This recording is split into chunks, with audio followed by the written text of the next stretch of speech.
I didn't scream. I didn't cry. I didn't warn him. I just waited and let him sign away everything he thought he owned. Because sometimes the most devastating revenge isn't loud. It's legal. If you've ever been betrayed, underestimated, or trapped in a relationship where the other person thought you were powerless, you're going to want to hear this one all the way through. Hit like, subscribe, and get comfortable because this story is about patience, precision, and the kind of revenge that leaves someone realizing they lost long before they noticed the game had started. I married a soldier. From the outside, it looked respectable, stable, honorable. From the inside, it was isolation. He was stationed in Europe. I stayed in the US not because I wanted to, but because he did. If I joined him overseas, the military would have extended his tour. And he hated Europe, so I stayed behind,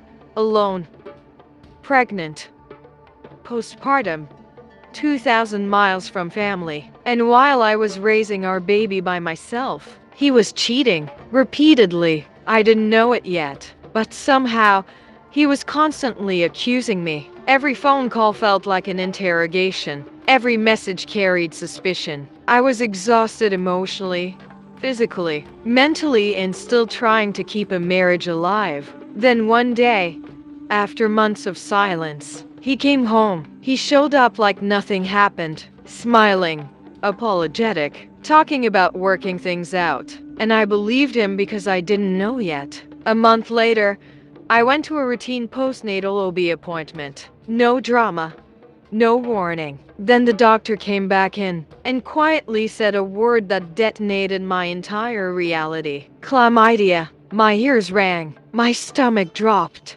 Because I knew with absolute certainty that I hadn't slept with anyone else. Which meant I stared at him later that night as he denied it. As he accused me. As he played the victim. And then, suddenly, he was messaging women on Facebook telling them to go get checked. That's when I knew. The man I married wasn't just a cheater. He was a liar who would burn everyone else to avoid accountability. After that, things spiraled fast. He started drinking. Then drinking became everything. Mood swings, rage, verbal abuse, physical intimidation. The military did nothing. Even after the MPs arrested him 3 separate times for domestic incidents. Instead of protecting me and the baby, they forced me into a corner. They wouldn't keep him in the barracks. They made him pay for housing elsewhere. So he drained the joint bank account. Every dollar. Diapers? Food?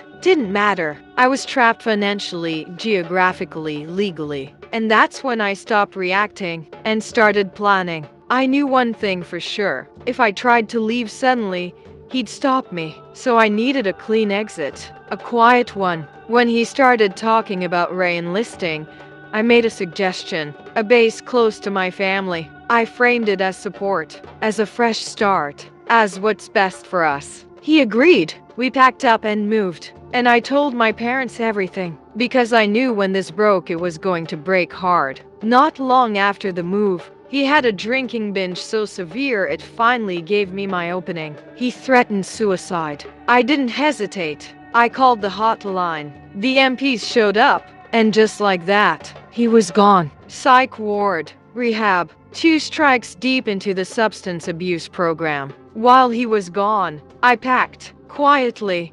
methodically, boxes, documents, essentials. And somewhere along the way, it clicked for him. He realized the move wasn't an accident. He'd been played, but by then, it was already too late. Here's the thing about revenge. The loud kind feels good. The smart kind lasts forever. I hired a lawyer, because if you're going to be shady, you do it professionally. In Texas, there's a waiver you can sign in divorce proceedings. Sign it, and you waive your right to contest the divorce, receive notices, have a say in the outcome. It's basically saying, I trust you completely. The paperwork was generous. To me, I handed it to him and said, have your lawyer look it over. He kept it for a week, then handed it back. Signed. No questions. No changes, no hesitation. That's when I knew he hadn't read a single word. I said nothing, played calm. And the moment I had that signature, I drove straight to the courthouse, filed everything. The final court date came. He had no idea,